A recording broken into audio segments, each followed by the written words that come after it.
Nintendo Switch lagi fenomenal sekarang ini karena banyak diburu buat ngisi kesibukan di rumah aja. Gua pun sama, jadi sering main Switch di rumah. Sebenarnya nggak cuma Switch doang sih, karena gua juga masih sering main Clash Royale atau COD Mobile di iPhone. Saking seringnya gua ngegame di kedua device ini, sampai akhirnya gua nemuin ada beberapa judul game yang sama di Switch dan juga di iPhone. Dari situ gua langsung kepikiran pengen bandingin bagusan mana sih ngegame di Switch dan di iPhone.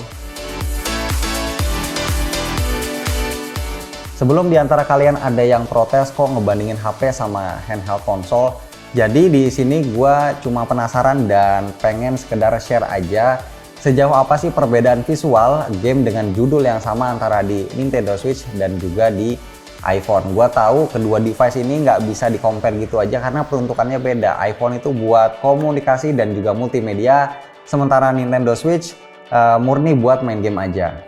Oke, sekarang langsung kita mulai. Gua udah nyiapin 5 judul game sebagai pembanding. Game pertama gua pilih Asphalt 9 yang udah familiar banget. Di iPhone ukurannya 1,9 GB, kalau di Switch 2,4 GB. Di atas kertas harusnya di Switch lebih bagus dong karena size-nya lebih gede. Tapi ternyata gue perhatiin visualnya lebih bagus di iPhone. Resolusi di iPhone lebih tinggi dan anti-aliasing lebih terasa, jadi grafisnya itu lebih halus.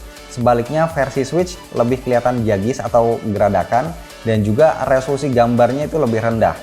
Satu hal lagi yang bikin main Asphalt 9 di iPhone lebih asik karena game ini bisa running di angka 60 frame per detik.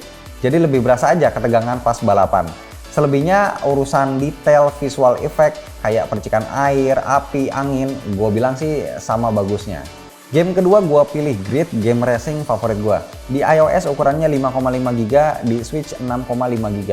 Untuk game satu ini kasusnya sama kayak Asphalt 9. Kalau mainin langsung kita bisa lihat dengan gampang kalau resolusi gambar di versi iPhone lebih tajam dibanding Switch.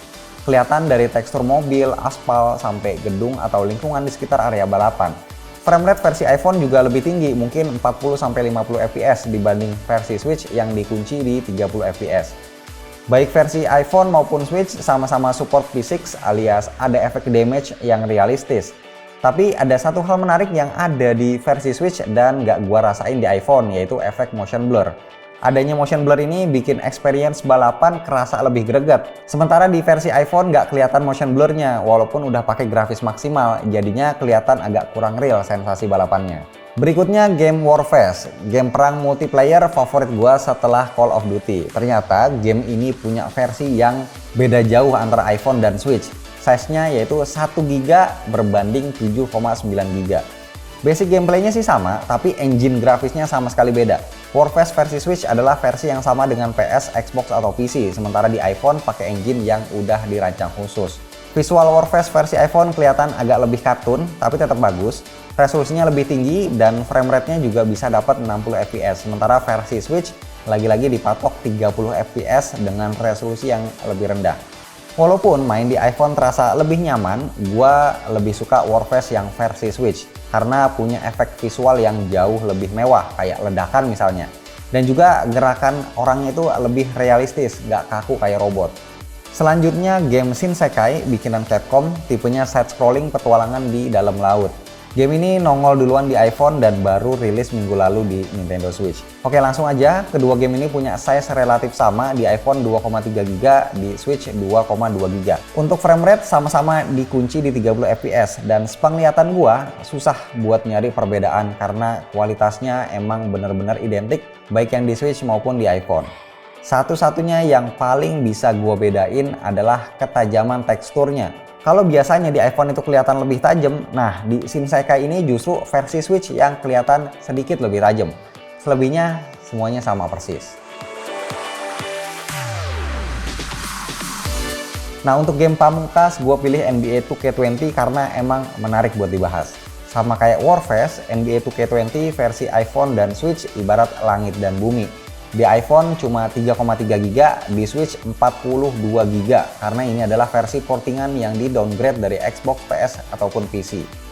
Buat versi iPhone, developernya pakai engine versi lama yang di touch up jadi lebih bagus.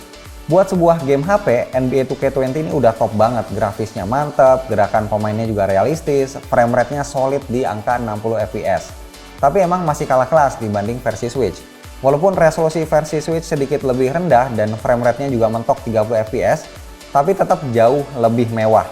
Lightingnya lebih gokil, muka pemain-pemainnya lebih mirip, gerakan pemainnya ini lebih luas. Selain itu, sajian presentasi gamenya jauh lebih gokil. Mulai dari obrolan sebelum pertandingan, animasi pemanasan, sampai sesi wawancara. Sebenarnya masih ada beberapa judul game lain yang bisa dibandingin, tapi gue sengaja pilih 5 aja yang menurut gue ini bisa mewakili untuk ngasih gambaran perbandingan visual antara iPhone dan Switch secara keseluruhan. Menurut gua, iPhone dan Switch adalah device yang sama-sama bagus sesuai dengan porsinya masing-masing. iPhone bisa dibilang adalah HP non-gaming yang paling oke buat dipakai main game.